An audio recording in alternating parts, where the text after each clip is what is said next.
तलवार के धार बदल जाला, हर तलवार के धार बदल जाला, और सरकार के सरकार बदल जाला।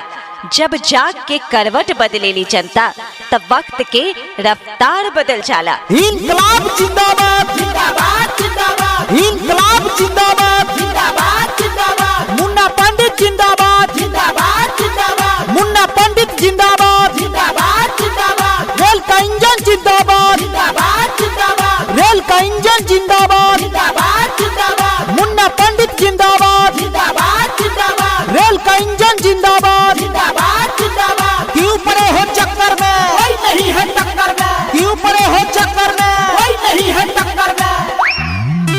फतुहा जिला परिषद क्षेत्र उत्तरी पश्चिमी निर्वाचन क्षेत्र संख्या 33 के प्यारे मतदाता साथियों, इस बार जिला परिषद पद के प्रत्याशी मुन्ना पंडित का चुनाव चिन्ह है रेल का इंजन छाप।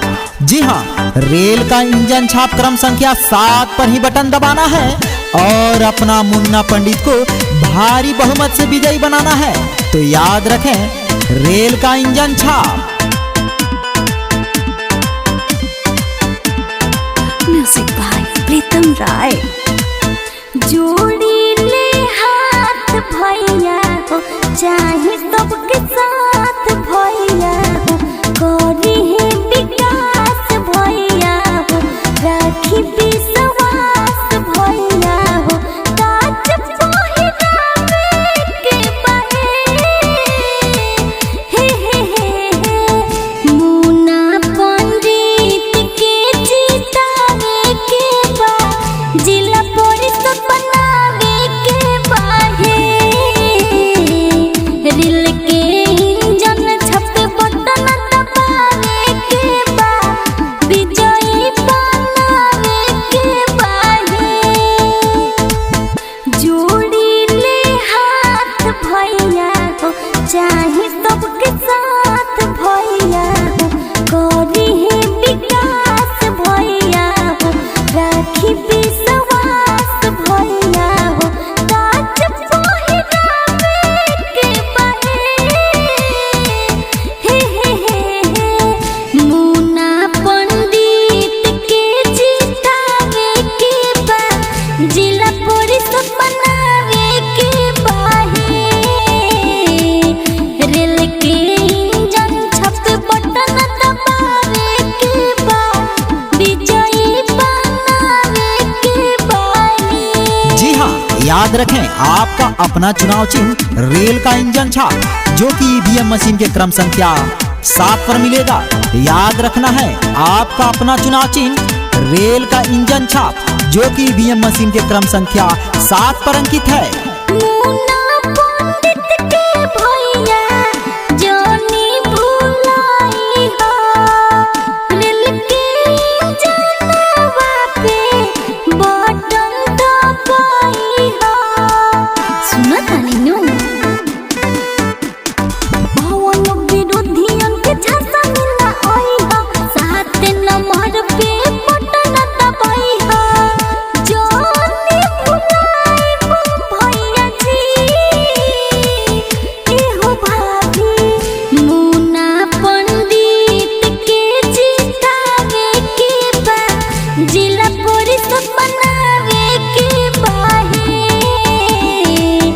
रेल के इंजन छपे बटन दबावे के बा, विजयी बनावे के बा। जी हाँ, गरीब मजदूर किसान भाइयों का चुनाव चिन्ह है रेल का इंजन छाप, माता बहनों का चुनाव चिन्ह है रेल का इंजन छाप, नौजवान साथियों का चुनाव चिन्ह है रेल का इंजन छाप। तो आइए हम सभी एकजुट होकर रेल का इंजन छाप क्रम संख्या 7 पर बटन दबाएं और भाई मुन्ना पंडित को भारी बहुमत से विजयी बनाएं। याद रखें, आपका अपना चुनाव चिन्ह रेल का इंजन छाप। जोनी भूले हो चाची, रखी हो ध्यान हो, रेल के इंजन मिला भैया के निशान हो। अपना ही क्षेत्रों में करी है विकास हो, हमनी के बाटे भैया इनो इतिहास हो। जोनी भुलाई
राय। मुन्ना पंडित जिंदाबाद जिंदाबाद जिंदाबाद मुन्ना पंडित जिंदाबाद जिंदाबाद जिंदाबाद रेल का इंजन जिंदाबाद जिंदाबाद जिंदाबाद रेल का इंजन जिंदाबाद जिंदाबाद जिंदाबाद मुन्ना पंडित जिंदाबाद जिंदाबाद जिंदाबाद रेल का इंजन जिंदाबाद जिंदाबाद जिंदाबाद मुन्ना पंडित जिंदाबाद जिंदाबाद जिंदाबाद मुन्ना पंडित जिंदाबाद जिंदाबाद जिंदाबाद रेल का इंजन जिंदाबाद जिंदाबाद जिंदाबाद रेल का इंजन जिंदाबाद जिंदाबाद जिंदाबाद मुन्ना पंडित जिंदाबाद जिंदाबाद जिंदाबाद रेल का इंजन जिंदाबाद जिंदाबाद जिंदाबाद फतुहा जिला परिषद उदरी पश्चिमी 33 की जनता